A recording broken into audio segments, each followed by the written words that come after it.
the time this happened, I lived in Missouri. When I was about 5 or 6 years old, I was sound asleep in my bed one night. It had to be at least after midnight at this point. Very suddenly, I was awoken out of my sleep, only to see a strange man standing over me with his hands wrapped around my wrists. The moonlight slightly illuminated my room, and I could make out the man's face sort of. Mostly his thick mustache. I was overcome with fear in that moment and began to scream my head off. The man rushed out of my room immediately, and not even a few moments later, my parents rushed in to see what was wrong.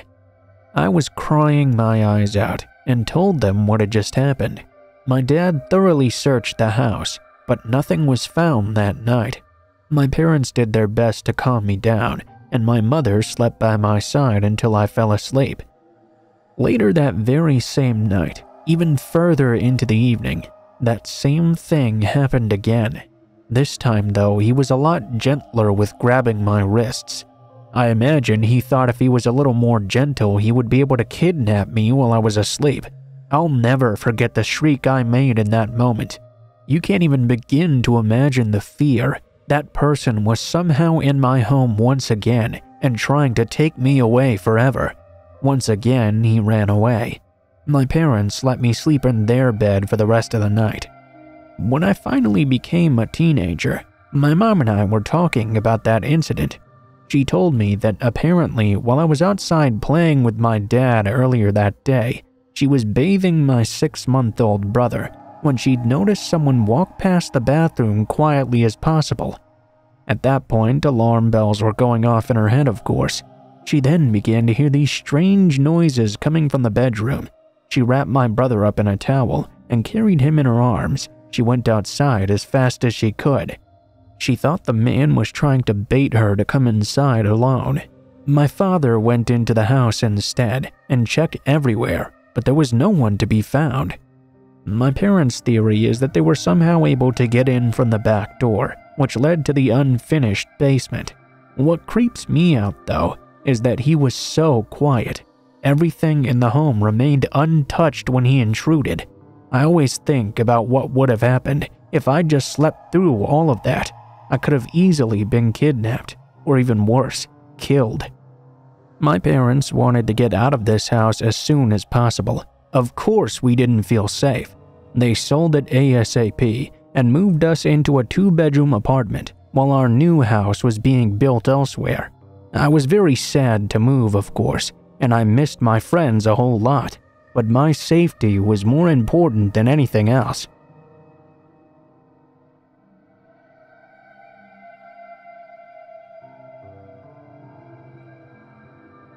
So, heads up for right now. This story is actually supremely fucked up. The story is that I went on a website kind of like Facebook, but it wasn't exactly. I guess I'll call it tea time. It was around 2010, and I went on there basically religiously every day. I was quite young and also somewhat dumb, a 14-year-old female. It sounds like a cheesy as hell start, but it was actually quite terrible. As this cheesiness goes, I found a couple of friends on there, around 5 who I became close with. We didn't instantly become friends though, gradually grew closer over time. They knew what country and state I lived in, but that was basically it. I was really scared of being stalked by people online. I knew basically just as much about them, because we were friends online, but that was about all. After a year though, I got more close with one of the guys specifically. Things got more intimate, I guess I'd say. He lived all the way on the other side of the country. He'd been planning to meet me for a while, but I didn't quite trust him yet, you know? We were all supposedly around the same age, and had similar interests as well. I just happened to connect with this particular guy the most of all. Eventually, I stopped using tea time. I had school, and I realized something was kind of weird after one of them accidentally called me by my real name. I told them my name was some pseudonym or something. That made me so scared, I deleted that account right away and never logged back on.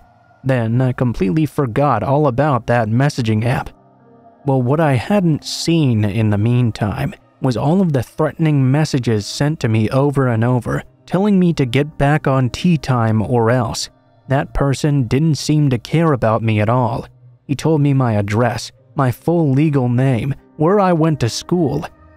He then told me that he and the other guys had intentions of kidnapping me for their boss, some guy named Carlos or something, a very racist Mexican stereotype they'd crafted. I was so scared. I started skipping school, putting up cameras all over the place, wearing different clothes and even changing my hair.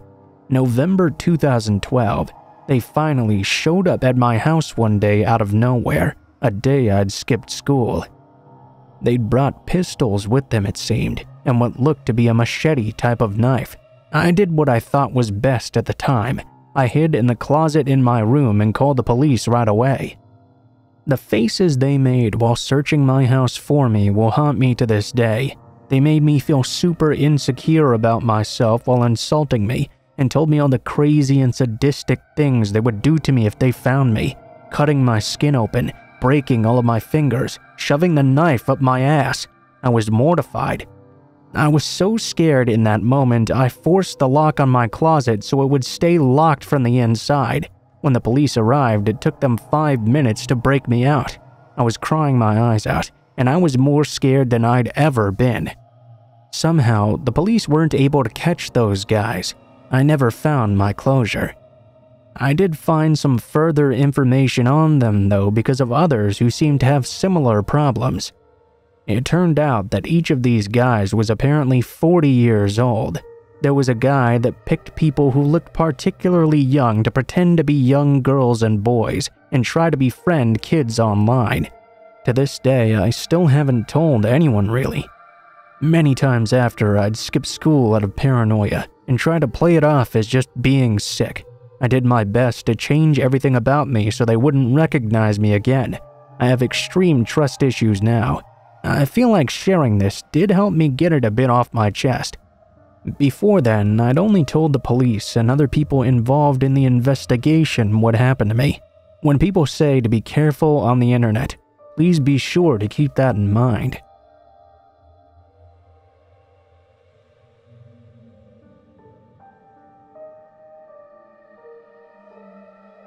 So this was a really weird experience that happened to me. I went out rock hounding solo today to a place my husband and I have gone to many times before. Everything seemed fairly normal when I arrived.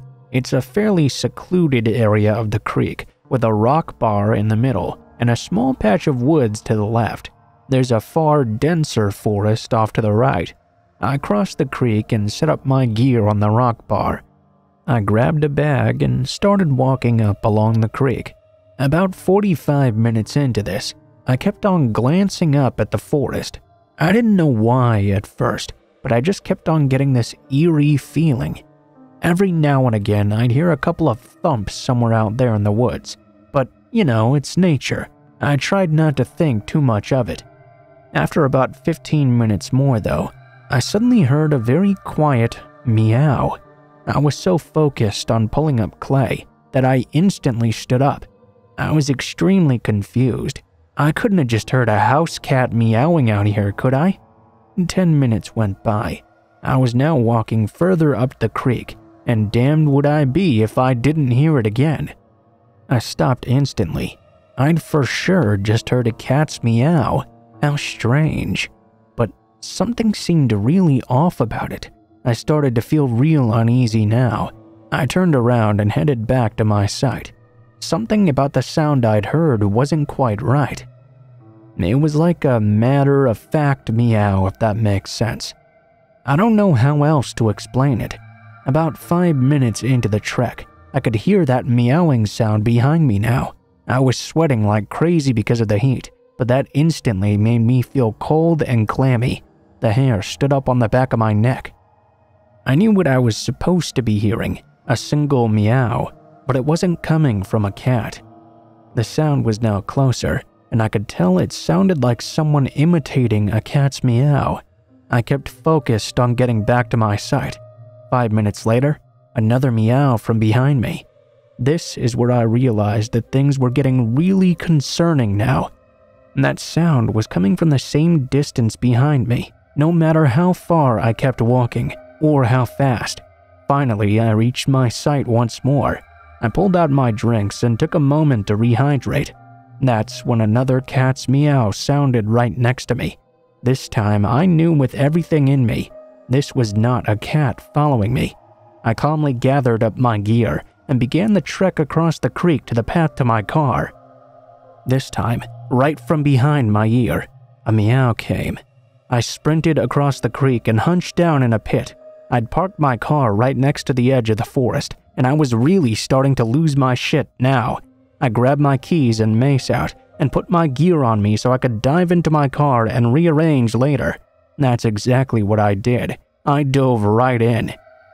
I nearly shit myself having to take the opportunity to find the courage and sprint out to my car, but I did so, and I hightailed it out of there as fast as possible.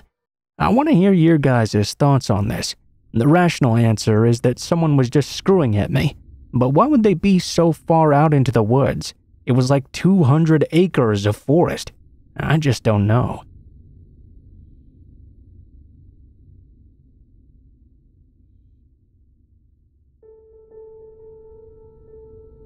So I've been waiting a long time to tell the full story of the Whistler. This story requires many details, but is unexplainable, creepy, and 100% true.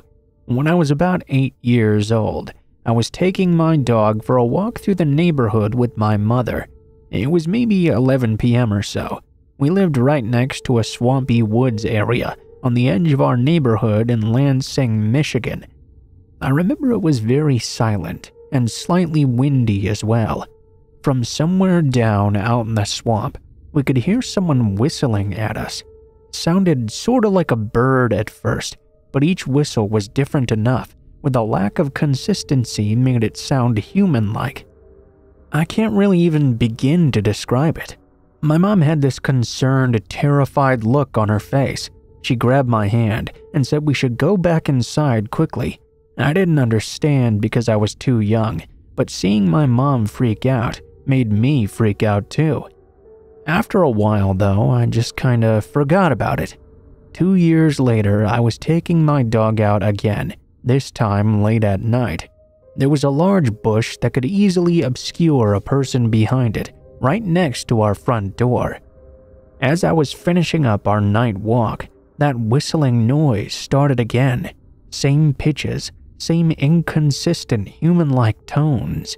As soon as I heard it, a chill went down my spine. I remembered that exact feeling of seeing my mom terrified, looking out into the swamp at something I couldn't see. I ran inside as fast as possible. The years continued to go by, and I thought about it less and less over time. I only told a handful of people, and it slipped my mind altogether. I mean, it happens so infrequently. Fast forward to last summer. I was now 24 and started dating my girl Sarah. We moved out to South Dakota for work.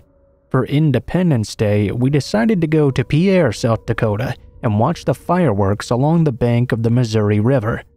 There was a free camping spot just behind a hospital where you could pitch up your tent, hang out, and see the fireworks together up the river.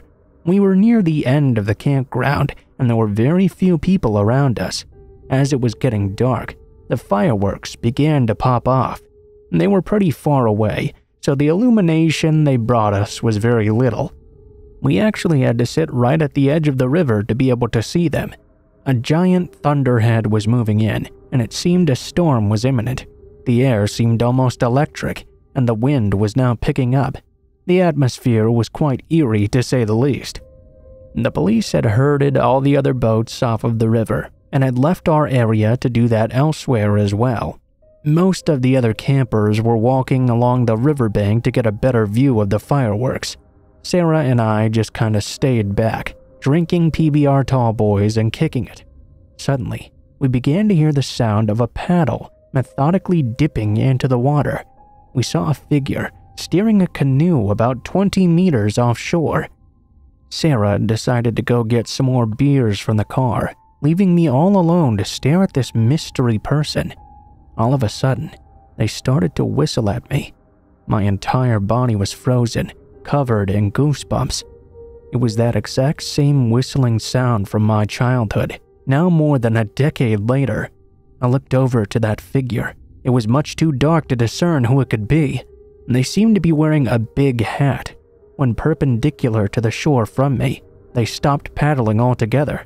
They turned the canoe to face directly at me and began to whistle at me once more. I was so frightened I jumped up and shouted at them, "Who are you?"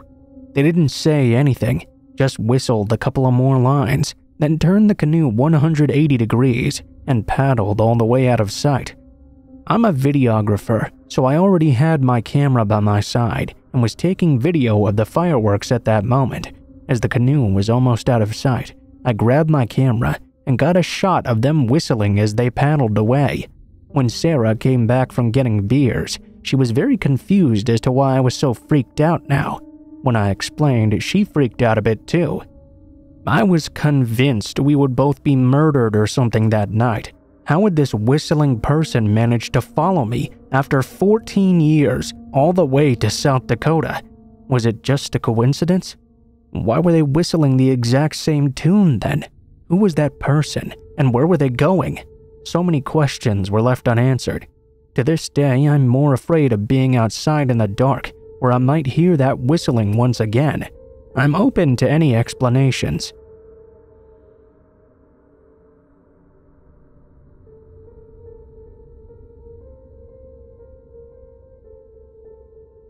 I was recently reminded of an experience I had back in October. I thought my previous experience was my one and only weird backwoods experience, but I guess I was mistaken. Where I live, we have relatively few COVID cases. There were almost none back in the fall. Because of that, although there were certain restrictions still, we had more public health-sanctioned freedoms than many other places. For example, at the time we were permitted to share our social bubble with one other household and travel within our region. My family and our fellow bubble family decided to take advantage of this by going on a fall getaway together. We rented 2 side-by-side cabins in a beautiful waterfront wooded area and had a lovely, relaxing weekend. Although there were other cabins nearby, they were all unoccupied and we saw no other people there, though we did hear a dog barking a few times somewhere not far off. On our final night there, my son decided to sleep in the other cabin with his bubble buddies. Around 11 p.m. he called me over, asking for some forgotten thing. It was very dark that night, and there were certainly no streetlights in this deeply wooded cabin area. I grabbed my flashlight and began to walk the short distance to the neighboring cabin to deliver whatever it was he'd forgotten. While on my walk back, though, I began to hear a whistling.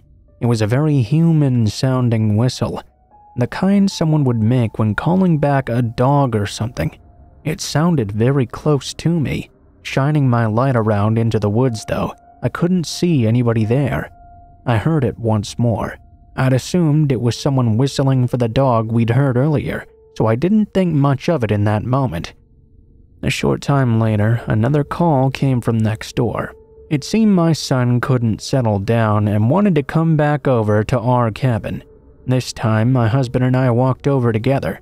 We collected our child and his things and said goodnight to our bubble family and walked back. We heard the same whistle again now, multiple times. It seemed to be on the dirt road just ahead of us, gradually moving away. My husband commented their dog must have gotten loose or something, and the owner was out looking for it. Inside our cabin, we continued to hear that whistling, coming at irregular intervals, every 2 to 4 minutes or so. At first, it would be quite loud and seem right next to us. Then it would gradually grow fainter, then stop as though they'd move completely out of earshot. Then they would circle around again, coming from the other direction, getting louder as they moved past our cabin, fading once more into the distance. This happened over and over again. Still not thinking that much of it, my husband climbed into the loft to go to sleep, while I started to pack for the trip home the next day. Our son was sleeping in a little room on the main floor to the left of the front door, and the small window in his room was cracked open just a bit to let in some unseasonably warm night air. I was sitting by that window, quietly gathering up his scattered things, when the whistling once again drew closer. This time, though, instead of fading as they passed by, it sounded very close and incredibly loud, as though this person was just outside my son's window now. The blinds were down, but I was absolutely sure I could make out someone standing on the front porch outside. I leapt to the front door and flung it open. I threw on the porch light, ready to tell off this prankster on our doorstep, only to see nobody was there. I grabbed my flashlight and took a few steps out past that circle of light. I began to hear the whistling again. I thought better of this and retreated back inside. I locked up the cabin tight. I closed and latched all the windows and lowered all the blinds. If someone was creeping around outside our cabin, I didn't want them looking in at us from the darkness. Deciding I now did not want to leave my sleeping son downstairs by himself, I settled down on the sofa with a book. The whistling continued around our cabin. Between each sound, I would try to convince myself it must just be a bird or an animal, only to hear it once more and be absolutely certain it was a human being. Around 1:30 a.m., my husband suddenly leapt up and started to get dressed. I asked him what he was doing. "I'm gonna go find out whoever that is and ask them why they've been doing this for hours," he said, obviously quite angry. I was horrified. My husband is a pretty big guy. I was as curious as he was, but I felt deep in my gut that it would not be safe for him to go out and confront that person. I insisted he simply keep me company for the night, and thankfully he did. I sat there vigil, listening to the intermittent whistles all around us. It was at least an hour until I got so exhausted I dozed off on the sofa. When I woke up, it was the next morning. The sun was now peeking around the blinds, and the whistling had long since stopped. I cautiously peered outside, half expecting to see some sort of evidence of a nighttime intruder. There was nothing there. A while later, we wandered next door, coffee mugs in hand, to get our friend's take on this mystery whistler. Amazingly, they'd not heard a single thing that night, despite the fact we'd heard that sound over and over around our cabin. Clearly, that person would have had to have passed by them to go back around. We couldn't understand how they'd not heard it. I guess maybe they hadn't done it when they were going around them. At checkout, I asked the woman at the kiosk down the road about this. She gave me this real strange look and said she didn't have any idea what I was talking about. When I got home, I searched for audios of bird calls common to the area, even ones not common in the area, in hopes of finding that same whistle somewhere on there. Nothing I found was even close. We still don't know what that was that night, circling for hours and stopping just outside our cabin door.